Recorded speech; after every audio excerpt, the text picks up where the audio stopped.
Hello students, how are you? Welcome back. हमने electricity का chapter discuss किया था, जिसमें फर्स्ट पार्ट में हमने किया था electric charge, then electric current. अब उसी सीरीज में हम आगे करेंगे ओम्स लॉ।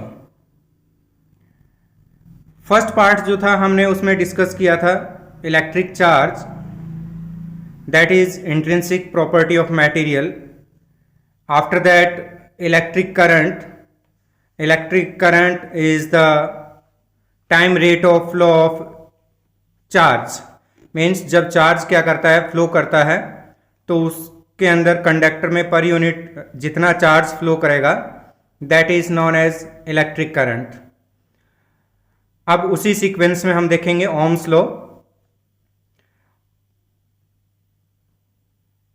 इससे पहले मैं आपको दो पिक्चर्स दिखा रहा हूं। फर्स्ट पिक्चर है वाटर इन ए पॉन्ड, जो कि वाटर जो है रेस्ट में है, फ्लो नहीं कर रहा है। सेकंड ये जो पिक्चर है ये है flowing water in a river. एक रिवर जो है उसमें वाटर फ्लो कर रहा है। दोनों पिक्चर को अगर आप ऑब्जर्व करोगे तो फर्स्ट पिक्चर जो है उसमें क्या है, वाटर रेस्ट में है। सेकंड जो है उसमें क्या कर रहा है, फ्लो कर रहा है। तो इसके अंदर ऐसा क्या है कि एक कंडीशन जो है उसमें वाटर रेस्ट में है और सेकंड जो है उसके अंदर वाटर फ्लो कर रहा है। ऐसी कौन सी कंडीशन है जो फर्स्ट वाले पार्ट में फुलफिल नहीं हो रही और वाटर जो है रेस्ट में है? तो इसके अंदर वो कंडीशन है लेवल ऑफ वाटर। फर्स्ट जो है उसके अंदर क्या है, वाटर फ्लो कर रहा है। उसका रीजन क्या है कि हायर लेवल जो है उससे वाटर कहां पे आ रहा है, लोअर लेवल के अंदर आ रहा है। मीन्स जब लेवल का डिफरेंस है उस कंडीशन में वाटर जो है वो क्या करता है, फ्लो करता है from higher level to lower level. अगर हम फर्स्ट पिक्चर को देखें तो उसके अंदर जितना भी वाटर है पूरे का पूरा जो है सेम लेवल में है, उनमें कोई भी लेवल डिफरेंस नहीं है, इसलिए वो फ्लो नहीं कर रहा। इसी कंडीशन को अगर हम देखें किसके अंदर, हमने डिस्कस किया था इलेक्ट्रिक करंट का, कि electric current it is the flow of charges. अब वहां भी एक कंडीशन है कि चार्ज फ्लो करेगा तो कब करेगा। ऐसी कौन सी कंडीशन है कि चार्ज फ्लो करेगा? ऐसा तो है नहीं कि हर टाइम चार्ज जो है फ्लो करता रहेगा। तो उसके लिए हम एक टर्म यूज करते हैं इलेक्ट्रिक पोटेंशियल की। जब तक कंडक्टर के किन्हीं दो पॉइंट्स के बिटवीन पोटेंशियल डिफरेंस नहीं होता तब तक उसमें चार्ज फ्लो नहीं करता। मीन्स किसी भी कंडक्टर में चार्ज फ्लो करेगा, मीन्स करंट कब फ्लो करेगा, when there is a potential difference. जब दोनों पॉइंट्स के बिटवीन पोटेंशियल में डिफरेंस रहेगा उसी कंडीशन में किसी भी कंडक्टर में चार्ज फ्लो करता है। तो हम देखते हैं कि ये जो इलेक्ट्रिक पोटेंशियल है ये क्या है, electric potential difference. Electric potential difference between two points defined as the amount of work done in moving a unit positive charge from one point to another point. Unit positive charge को किसी भी conductor में एक point से दूसरे point तक अगर हम मूव करते हैं तो जो वर्क डन होता है वो उन दोनों पॉइंट्स के बिटवीन इलेक्ट्रिक पोटेंशियल डिफरेंस के इक्वल होता है। मीन्स वो वहां पे क्या होगा, पोटेंशियल डिफरेंस होगा। तो यहां पे अगर हम पोटेंशियल डिफरेंस के लिए फॉर्मूला लिखें तो V equals to W by Q. W total work done in moving charge Q from one point to another point. तो उन दोनों पॉइंट्स के between potential difference V equals to W by Q होगा। It is a scalar quantity. अब work done है तो ये जो है ये क्या होगा, एक स्केलर क्वांटिटी होगी and its SI unit is joule per coulomb. Formula हमारे पास है work done divided by charge. तो वर्क डन जो है उसके लिए हमारे पास यूनिट होती है जूल, चार्ज की है कूलम। तो यहां जो यूनिट आती है पोटेंशियल डिफरेंस की that is joule per coulomb and it is known as volt. इसी सीक्वेंस में हम 1 वोल्ट जो है उसको डिफाइन करेंगे। 1 volt equals to 1 joule by 1 coulomb. 1 volt is the potential difference between 2 points when 1 joule of work is done to move 1 coulomb charge from one point to other point. अगर किसी conductor के दो point के between 1 Coulomb charge को move करते हैं और work done जो है क्या हो 1 जूल के इक्वल हो, तो उन दोनों पॉइंट्स के बिटवीन का जो पोटेंशियल डिफरेंस है वो 1 वोल्ट के इक्वल होगा. Potential difference is measured by using volt meter. इसके लिए जो हम डिवाइस यूज करते हैं पोटेंशियल डिफरेंस मेजर करने के लिए उसको हम वोल्ट मीटर बोलते हैं. इसके लिए जो सिंबल यूज करेंगे वो सिंबल सेम एज एमीटर होगा.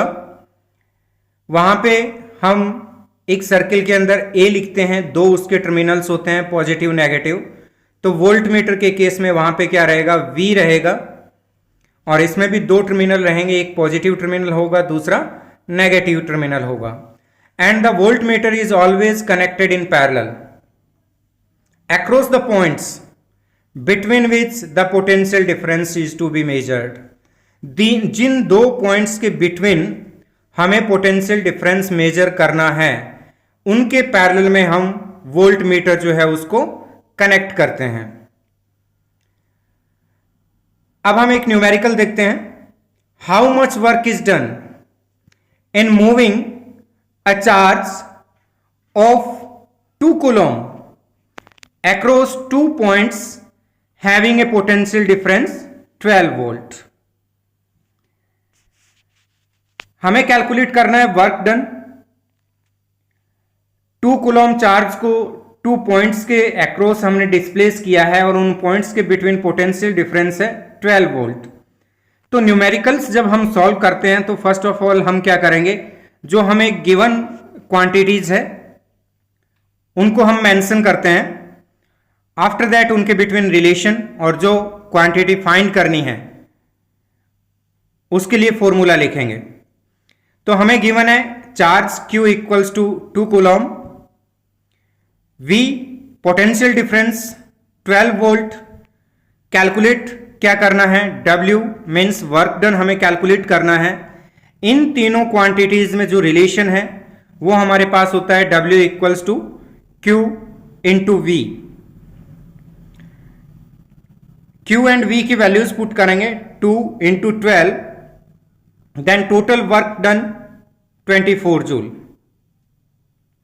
Next question, how much energy is given to each coulomb of charge passing through a 6 volt battery. 6 volt battery जो है उसमें 1 कूलॉम को पास करने के लिए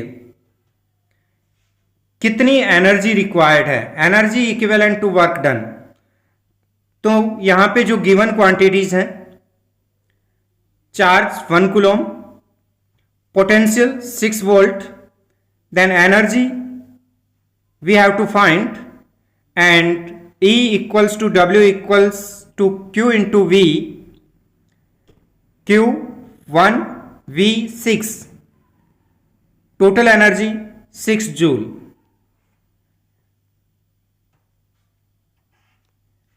Ohm's law, very important topic of this chapter. Ohm's law. Ohm's law gives the relation between electric potential and electric current. हम किसी भी कंडक्टर के एंड्स के बिटवीन अगर पोटेंशियल डिफरेंस अप्लाई करते हैं उसी केस में क्या होता है, कंडक्टर में करंट फ्लो करता है. Ohm's law जो है इन क्वांटिटीज में क्या करता है, रिलेशन शो करता है. It states that if physical condition means length, area of cross section, temperature and pressure of the conductor of a conductor remains constant, then potential across the ends of the conductor is directly proportional to the electric current passes through it.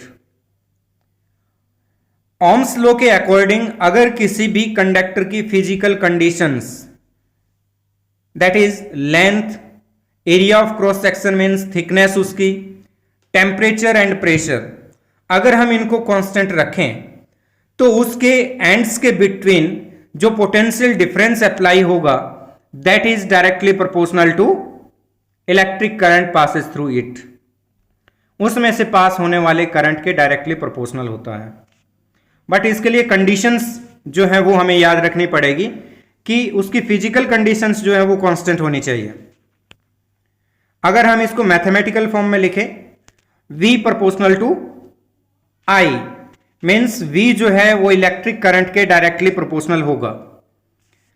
V and I directly proportional है। If we plot graph between V and I then we will get a straight line.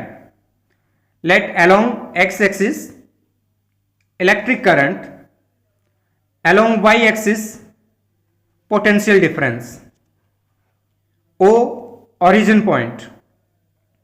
Then graph between V and I will be a straight line, passes through origin. V and I जो graph है उसमें straight line होगा और origin से पास होगा।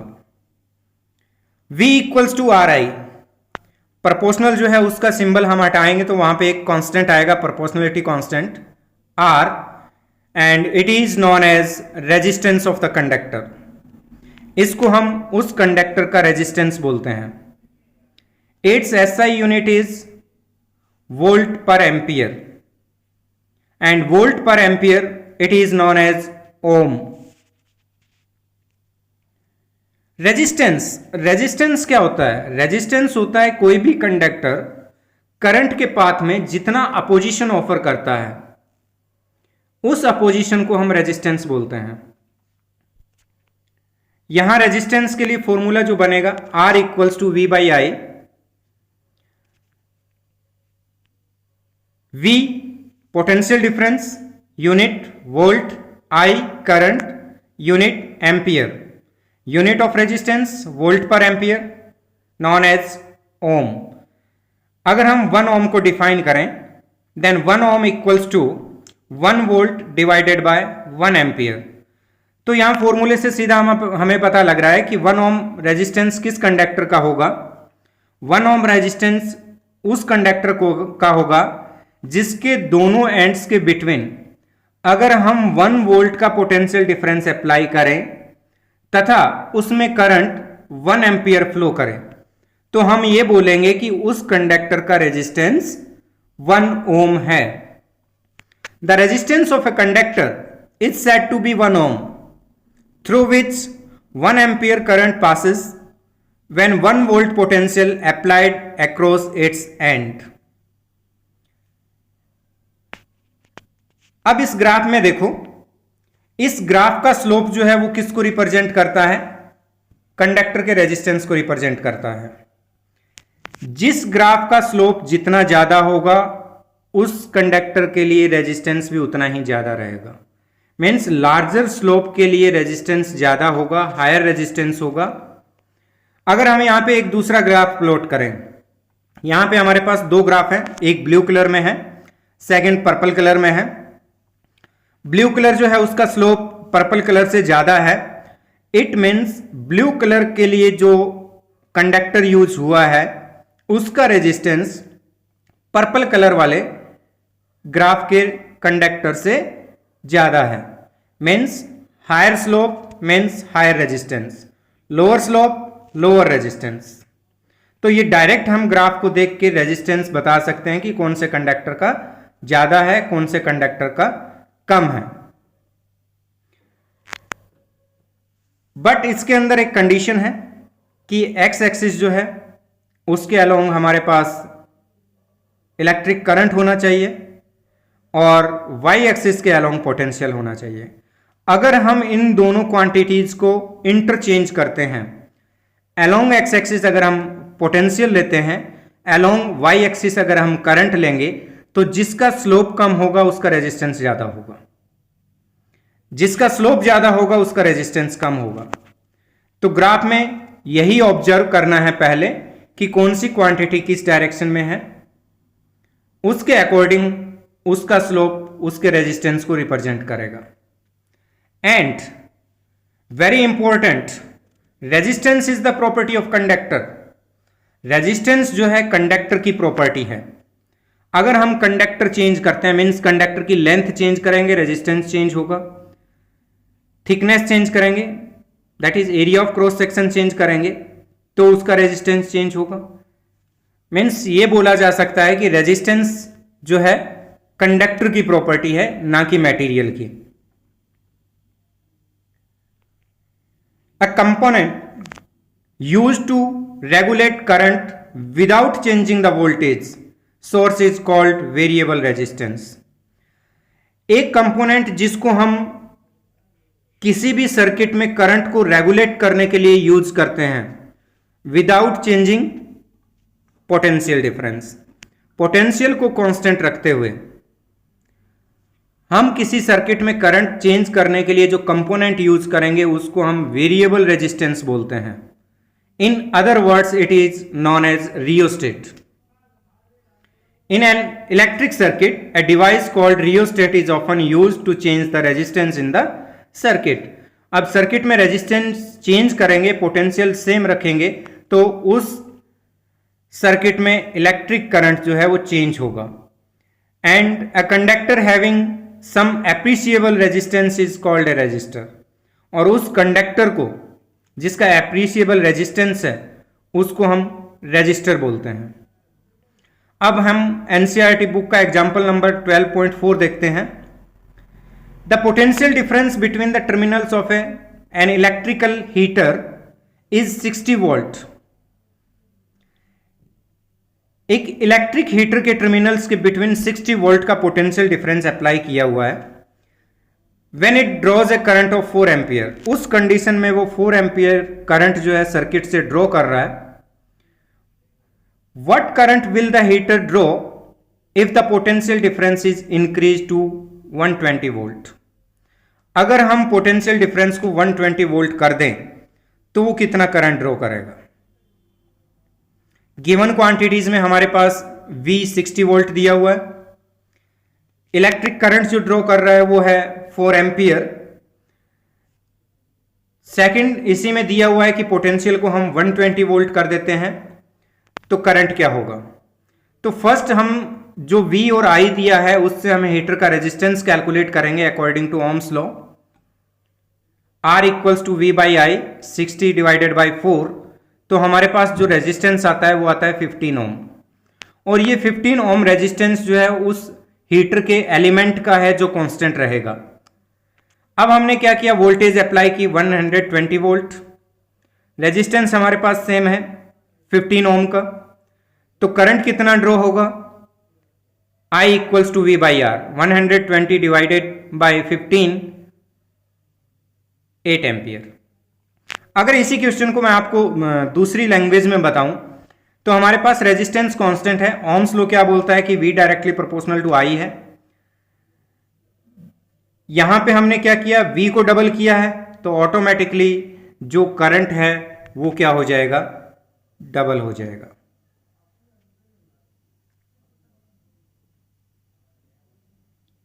Factors on which resistance depends. अब है कि कोई भी रेजिस्टेंस है किन किन फैक्टर्स पे डिपेंड करता है। फर्स्ट है the resistance of a conductor is directly proportional to the length of the conductor. किसी भी कंडक्टर का रेजिस्टेंस उसकी लेंथ के डायरेक्टली प्रोपोर्शनल होता है।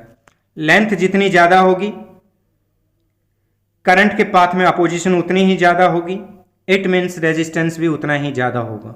रेजिस्टेंस कंडक्टर की लेंथ के डायरेक्टली प्रोपोर्शनल होता है। अगर हम इसको सिंपल लैंग्वेज में समझना चाहें तो हम जितना लॉन्ग पाथ ट्रेवल करते हैं, सपोज आप होम से घर से स्कूल पे आ रहे हो, आपके पास 2 पाथ हैं, एक की लेंथ ज़्यादा है दूसरे की लेंथ कम है, तो ज़्यादा डिस्टेंस अगर आप कवर करके आते हो तो उसमें अपोजिशंस ज़्यादा होती हैं। उसी टाइप से जितना लॉन्ग पाथ करंट ट्रेवल करेगा उसके पाथ में रेजिस्टेंस उतनी ही ज़्यादा होगी, मीन्स उसका रेजिस्टेंस उतना ही ज़्यादा होगा। R proportional to L, length of the conductor. Second, the resistance of a conductor is inversely proportional to area of cross section. Area of cross section means thickness. किसी भी conductor का resistance उसकी thickness के area of cross section के inversely proportional होता है। Area of cross section जितना ज्यादा होगा रेजिस्टेंस उतना ही कम होगा। सिंपल लैंग्वेज में अगर हम देखें, हमें एक सिटी से दूसरे सिटी में जाना है, एक हमारे पास सिंगल रोड है और एक हमारे पास है 4 लेन हाईवे। कौन सा रास्ता जो है वहां पे हमारे पास अपोजिशंस मिनिमम होगी, कम होगी? अगर हम हाईवे पे ट्रेवल करेंगे तो अपोजिशंस कम आएंगी कंपैरिजन टू सिंगल रोड। इसी टाइप से क्या है कि अगर कंडक्टर की thickness, area of cross section ज्यादा है तो वहां पे रेजिस्टेंस कम होगा, मीन्स वहां करंट जो है वो इजीली फ्लो करेगा। तो रेजिस्टेंस कंडक्टर का जो है उसके एरिया ऑफ क्रॉस सेक्शन के इनवर्सली प्रोपोर्शनल होता है। थर्ड डिपेंड करता है नेचर ऑफ द कंडक्टर, कि कंडक्टर किस टाइप का है। डिफरेंट टाइप के कंडक्टर्स जो हैं उनके लिए रेजिस्टेंस जो है वो डिफरेंट रहता है। कुछ गुड कंडक्टर्स होते हैं, कुछ बैड कंडक्टर्स होते हैं। तो गुड कंडक्टर्स जो है उनका रेजिस्टेंस कम होगा, उसमें करंट इजीली फ्लो करता है। फोर्थ डिपेंड करता है टेम्परेचर पे, वो हम ज्यादा यहां डिस्कस नहीं करेंगे टेम्परेचर का। टेम्परेचर जितना ज्यादा हाई होगा कंडक्टर का रेजिस्टेंस उतना ही हाई होगा, मीन्स टेम्परेचर के साथ इंक्रीज होता है। अगर हम फर्स्ट और सेकंड इक्वेशंस को कंबाइन कर दें, R proportional to L and R inversely proportional to A, then we get R proportional to L by A। And proportionality symbol आप हटाओगे तो वहां पे एक कांस्टेंट आएगा, R equals to rho L by A। Rho is proportionality constant, it is known as resistivity of the conductor and it is also known as specific resistance। इसको हम specific resistance भी बोलते हैं और resistivity भी बोलते हैं। It is property of material, very very very important। ये बात माइंड में सेट करनी है कि resistance is the property of conductor but resistivity is the property of material. Resistivity उसी कंडीशन में चेंज होगी अगर हम मटेरियल को चेंज कर रहे हैं। जिस मटेरियल का कंडक्टर बना हुआ है अगर हम उस मटेरियल को चेंज कर रहे हैं रेजिस्टिविटी चेंज होगी। अगर हम कंडक्टर चेंज कर रहे हैं, सपोज हमने कंडक्टर की लेंथ चेंज की, area of cross section change किया, in that case resistance change होगा। लेंथ और एरिया ऑफ क्रॉस सेक्शन अगर चेंज करते हैं तो रेजिस्टिविटी चेंज नहीं होती। तो ये यहां पे इंपॉर्टेंट है कि resistivity is the property of material and its SI unit is ohm into metre. इसकी SI यूनिट जो है ओम इनटू मीटर है। And the reciprocal of resistivity is known as conductivity. It is denoted by sigma. Sigma equals to reciprocal of resistivity, sigma equals to 1 by rho. अगर हम यहां पे resistivity को define करें तो हमारे पास रो इक्वल्स टू, अगर मैं फॉर्मूला निकालूं तो R into A divided by L आएगा।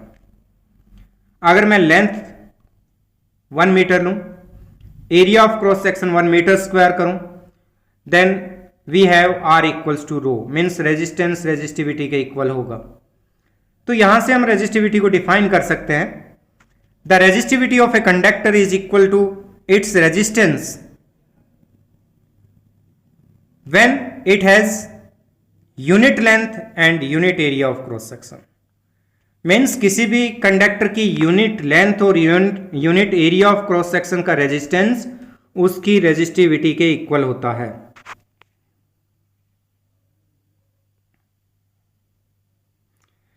The resistivity of an alloy is generally higher than that of its constituent metals। किसी भी एलॉय की रेजिस्टिविटी उसके कंस्टिट्यूएंट मेटल से ज्यादा रहती है।